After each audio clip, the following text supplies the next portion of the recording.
Assalamualaikum warahmatullahi wabarakatuh. Alhamdulillah, salatan wa salaman ala rasulillah, Sayyidina Muhammad ibn Abdullah wa ala alihi wa sahbihi wa man wala.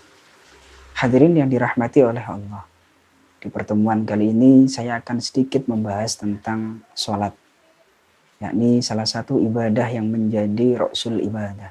Bagaimana nanti oleh Allah yang pertama kali dihisab itu adalah ibadah sholat. Sholat yang dilaksanakan pada bulan Ramadan, yakni sholat malam, qiyamu Ramadan yang oleh Nabi diberikan sebuah garansi man qoma Ramadana imanan wa ihtisaban ghufirallahu ma taqaddama min dzambi. Bahwasanya barang siapa yang melaksanakan sholat pada malam bulan Ramadan, maka oleh Allah akan diampuni dosa-dosanya. Sholat para hadirin merupakan sebuah ibadah yang oleh Nabi disebut sebagai khairu maudu'in. Suatu ibadah yang jelas baik dan itu telah ditentukan. Bagaimana ukuran kebaikan seseorang oleh Nabi itu dilihat berdasarkan sholatnya.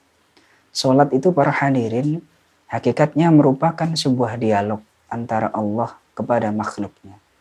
Ketika Rasulullah dipanggil oleh Allah untuk melakukan Isra dan juga Mi'raj, Rasulullah pada waktu itu merasakan kesedihan yang sangat.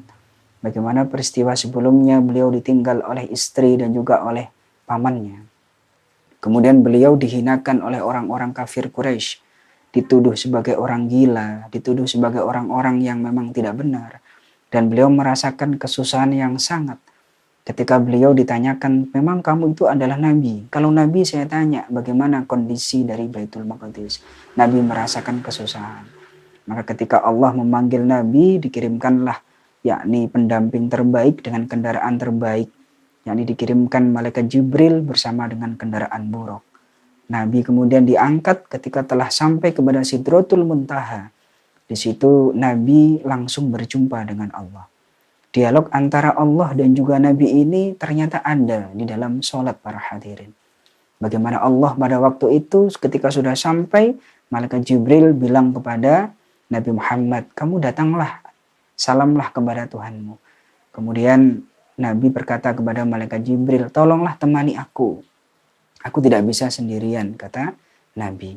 Kemudian meminta kepada malaikat Jibril untuk menemani. Ternyata memang malaikat Jibril di situ tidak dikehendaki untuk langsung bertemu dengan Allah.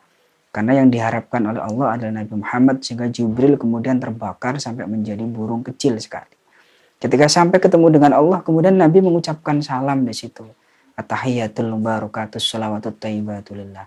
Itu adalah dialog dari Allah yang ditujukan kepada Nabi Muhammad. Nabi memberikan penghormatan, memberikan salam yang terbaik kepada zat yang maha baik. Kemudian salam tersebut dijawab oleh Allah, Assalamualaikum.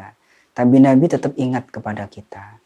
Nabi tetap ingat kepada kita dan kemudian Nabi minta agar salam itu tidak hanya kepada beliau, tapi ditujukan kepada ibadillahis sholihin. Akhirnya ketika Nabi menjawab dengan Assalamualaikum wa ala ibadillahis sholihin, di situ seluruh alam ahlus samawat menyaksikan hal tersebut. Ketika disaksikan hal tersebut, kemudian oleh para malaikat dijawab asyhadu an la ilaha illallah wa anna muhammadar rasulullah. Jadi sholat itu para hadirin di dalamnya memuat dialog antara Allah dengan Nabi Muhammad yang disaksikan oleh ahlus samawat. Oleh sebab itu para hadirin, begitu hebatnya Sayyidina Umar itu pun menjadi orang yang sangat memuliakan terhadap ibadah sholat. Sehingga kalau sudah waktunya sholat, beliau akan sangat berdoa, ya Allah jangan sampai engkau jadikan aku ini meninggal, dibunuh oleh orang yang pernah bersujud kepadamu. Nabi kemudian ketika menjelaskan tentang sholat, malaikat juga menyaksikan hal tersebut. Kemudian Umar itu sangat antusias dan juga sangat semangat, juga sangat memberikan penghargaan yang sebesar-besarnya kepada orang yang bersujud. Sehingga beliau berdoa, Allahumma la taj'al qatli ala yaday abdin qad sajada laka sajdatan muhajjuni yaumal qiyamah. Ya Allah, janganlah jadikan aku ini nanti mati atau dibunuh oleh orang yang pernah bersujud kepadamu. Karena aku tidak berkuasa jika nanti harus berdebat panjang dengan orang yang pernah sujud kepadamu. Imam Ghazali juga memberikan penghormatan yang sebesar-besarnya terhadap orang yang sujud. Imam yang lain, Imam Ar-Razi, itu juga sama memberikan penghormatan yang terbesar bagi orang yang sujud. ulama juga berpendapat bahwasanya ketika berbicara tentang sujud, sujud itu adalah ibadah terbaik.